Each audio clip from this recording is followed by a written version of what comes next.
God can handle emotion, any emotion. I even had my pastor/counselor tell me to make a I Hate Worship journal, which I have. Let me explain the story and give you a little bit of my testimony. When I was 27, I was diagnosed with dissociative identity disorder. It is a mental illness where the brain is fractured because of trauma, and the different parts and personalities hold the pain and hold the memories. Up until that time, God was in my life since I was 5 when he showed up through a cartoon.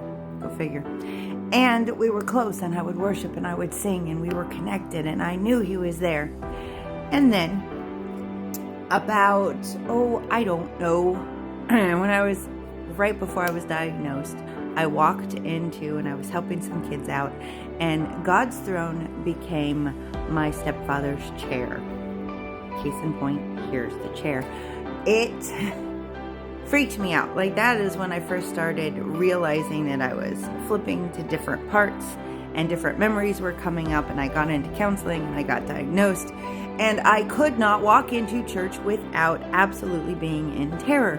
And it has now been, I've been working with my counselor for a couple years, and I am still waiting to be able to sing in church, and I cannot sing. I cannot be around worship. It literally messes me up. So there is the me part of myself that loves God and loves to worship, and there are the traumatized younger parts of me who absolutely hate worship and hate everything about it. And so it is a fine line. I would go to church and I would sit in the very back row and be freaked out and scared. And so I had my worship journal. I hate worship journal. And what's really awesome is that my pastor and his wife, they were pastors of a church, and she's the one that told me to do this, to get out my memories, to get out my emotions. And there is one picture that I'll show you.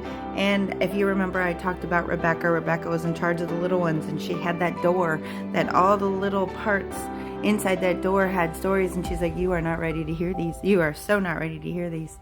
And then she also drew a picture at the top of the little me being in this deep, dark ditch, and rocks were just being tossed on my head. That is how worship felt. It was just terrifying. And then sometimes, instead of drawing pictures, sometimes they would write during worship. And this is one of the things that one of the parts wrote. And I believe it is in response to a worship song. It says, "You're not all I want," because the song was "You're all I want." "You're not all I want. I want to not be in pain.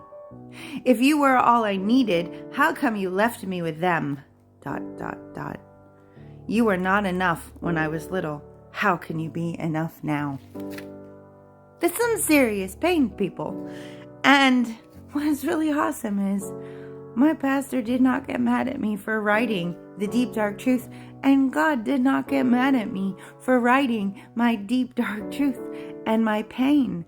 And it was okay to get my feelings out by drawing. It was okay to get my feelings out in words.